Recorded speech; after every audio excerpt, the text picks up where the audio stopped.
श्री स्वामी समर्थ मित्रांनो.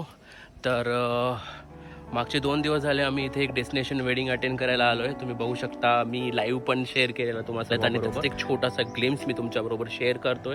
Hope you guys will like it.